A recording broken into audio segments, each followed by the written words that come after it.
So in the last two examples, I said that in general we're going to have information about 3 different times. Example 4 is going to play through that same process. So the ideas we saw in examples 2 and 3 will once again tell us how to play forward with example 4.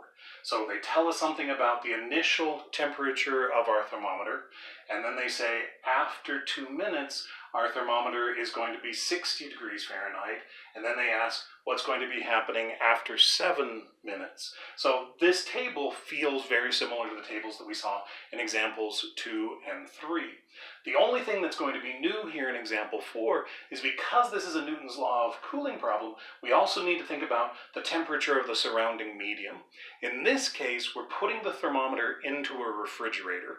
So we're asking, what is the temperature inside of that refrigerator? The temperature inside the refrigerator is 38 degrees Fahrenheit. So that means that capital T is going to be 38. So now that we have this, then we have again a step very similar to what we did earlier. I'll start off by plugging in my U sub 0. So U of T then is going to be capital T plus U sub 0, which is 72 minus capital T e to the kt. And now that I know that this is going to be a Newton's law of cooling problem, the next step is to plug in the capital T.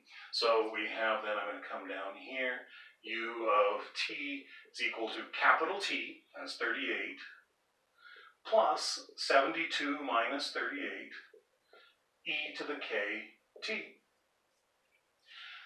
Now we're in the same place that we would have been in the previous problems. However, I can do a little bit of simplification before we move forward. So let's go ahead and do a little bit of simplification on this one. 72 minus 38 is going to give me 34. So my U of T is going to be 38 plus 34 e to the kt. So now let's go ahead and use our second piece of information, U of 2. Well, again, I have 2 different ways I can play with this U of 2. One way that I can play with this U of 2 is to think about it in terms of our function. Just plug in a 2. So we have 38 plus 34 e to the k times 2. But I also know from my table what U of 2 has to be as a number. It also has to be the number 60. So I know this is equal to 60 as well. So now I want to once again play that game of getting the exponential statement all by itself. I want to get the exponential expression isolated.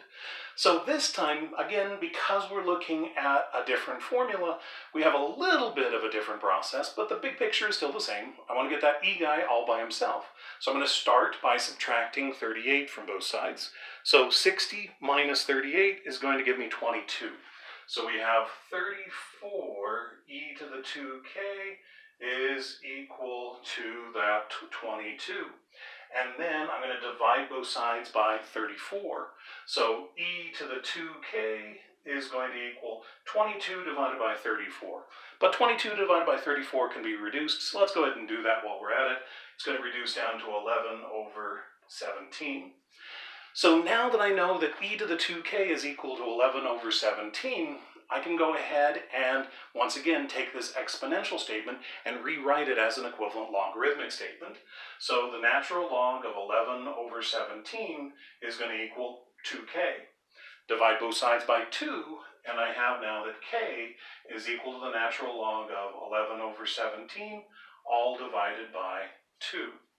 So let's go ahead and plug that k into our function. I'm going to do some erasing and then move forward. So, okay, here we have our U of t in its general sense. So let's plug it in. We have U of t is equal to 38 plus 34 e to the k, but we just found k. So let's plug it in. Natural log of 11 over 17, all divided by 2, times t. So now that I have that, then, I can find the U, the temperature, for any t value. And once again, on this problem, they asked me to find the U for 7. So, okay, we can do that. So u of 7 is equal to 38 plus 34e to the natural log of 11 over 17, all divided by 2 times 7.